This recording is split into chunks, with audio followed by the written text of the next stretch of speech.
Hi there. You know, they say a picture's worth 1,000 words, so I figure a video's got to be even better.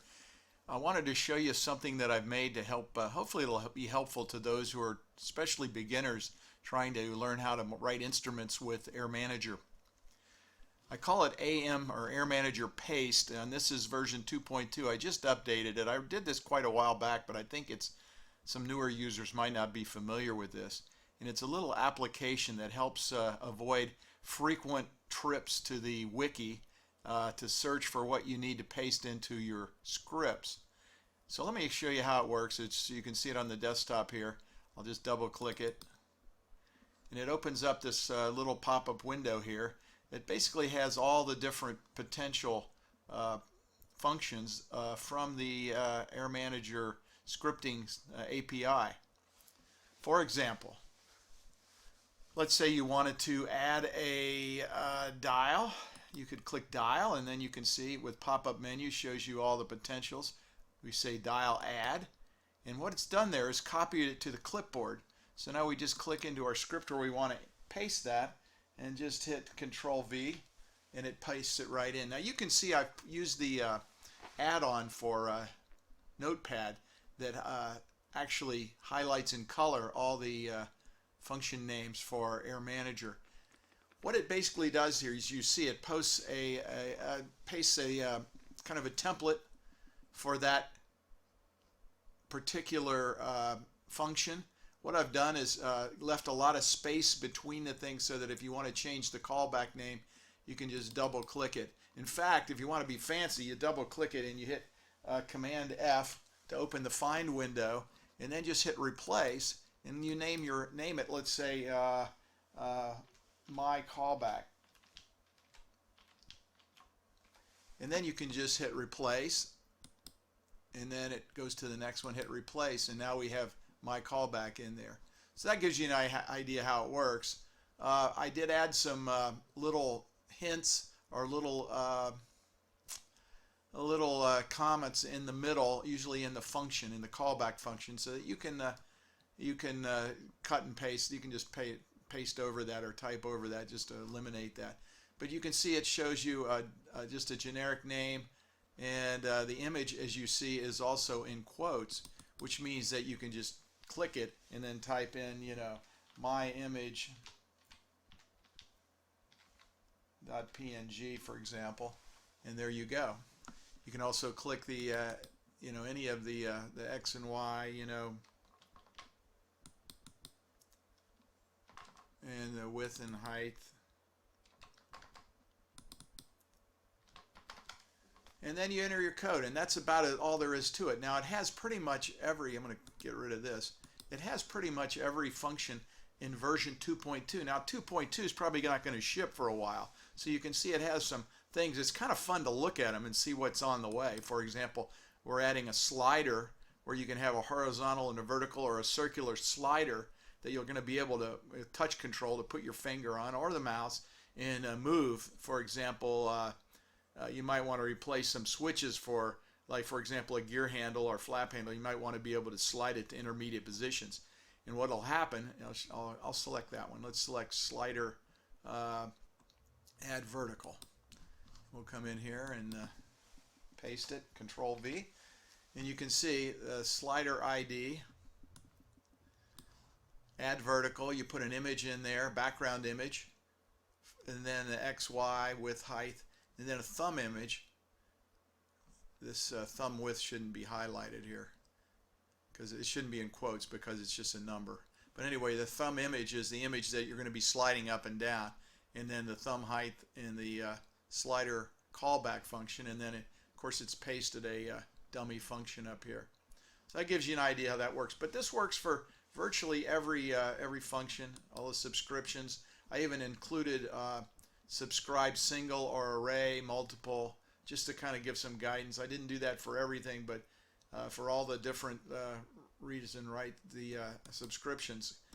Also, you got your FSX prepared subscriptions, and then inner instrument subscriptions, and then for professional only, external variables for people who want to interact with external hardware and software applications. Images, You can see the full thing. And some of these are repeated, like move, invisible, and so on. If they apply to that particular class of object, for example, an image, then they're included. So that gives you an idea. Now, the real magic here is that it would be great this way, and this is the way I first started, but I decided to add the capability. You see the little settings down here, and you can open the settings, and it changes to this grayed version of the switches, and you can say, let's say button add, and it'll show you the text. For example, the button has a press function and a optional release function, right? And then the code. So maybe you don't like the way I've put all this extra commenting in here. You can just eliminate that, and then when you save changes, it'll save that to a file on your computer. I'll show you where that ends up. It ends up in your documents folder, and it just says AMPaste, and it's a text document that saves the text for all of these and updates them every time you make a change. Now, the changes aren't saved. I mean, we can edit a number of them. We can see I can switch to make a change there. I can come over here to mouse setting, change something on that one, come over to scroll wheel, and when I hit save changes, it saves the changes and goes back to the user thing. If you cancel edit, it just goes back without saving it. But if you save it, we didn't make a change actually, and that's why. Let me just add a space or something in here. Save changes, and that's how that works.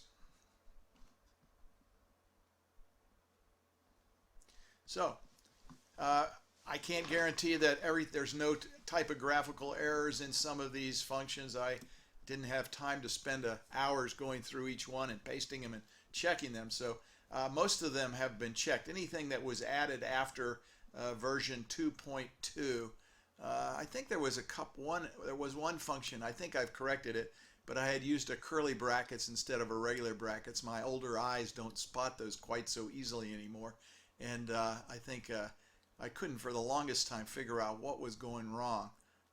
But that's a mistake I've made several times writing code. Now I'll put a link also, or to the message on the forum that provides this add-on for Notepad. I strongly suggest you use Notepad.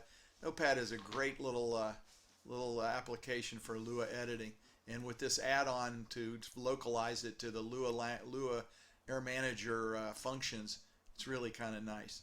So that's basically it. Simple little application.